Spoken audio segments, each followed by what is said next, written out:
Hey, I'm Nick. I'm one of the co-founders for Refinable. So at Refinable, we're looking to simplify NFT business tools.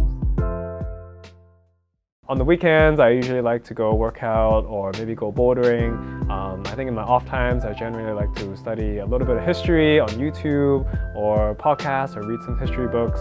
Recently, I've been very into Mongolian history. I think it's a very fascinating time of our lives with a lot of impacts and a lot of shifting changes in how people think and the technology at the place. So I think a lot of what we're looking to do right now is kind of playing in the boundaries of what is technologically possible.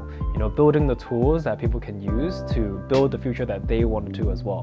So I think keeping in theme with blockchain, where it's very decentralized, where people can do things on their own, I think what we want to do is kind of create the tool set for people to take this into their own hands and build a more decentralized future. When you talk about blockchain, it's always about decentralization, and I think a lot of people don't understand how important this function really is.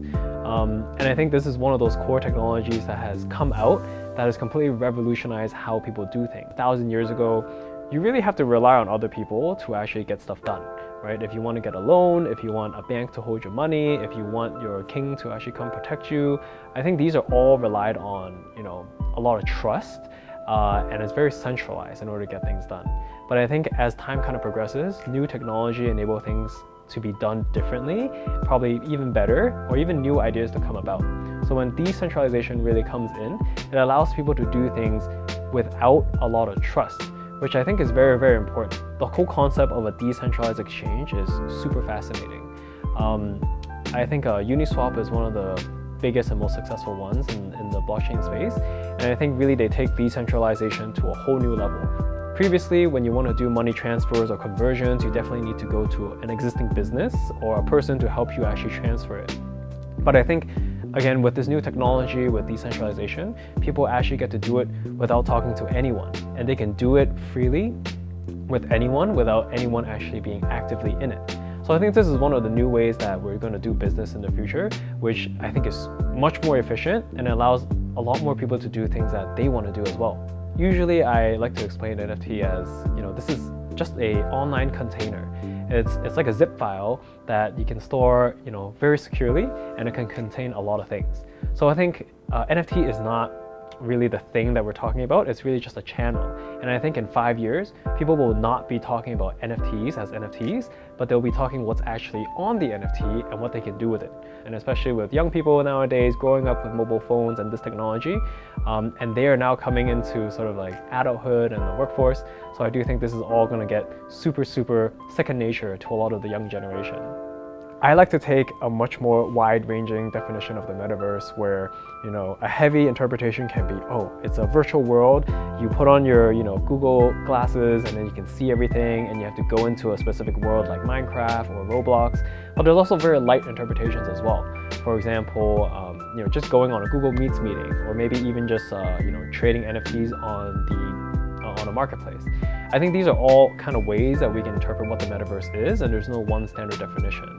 So I do definitely think there's going to be more and more sort of transactions and interactions happening in a digital space, right? And I don't think metaverse is only exclusively applying to virtual worlds like Sandbox or Decentraland or Minecraft.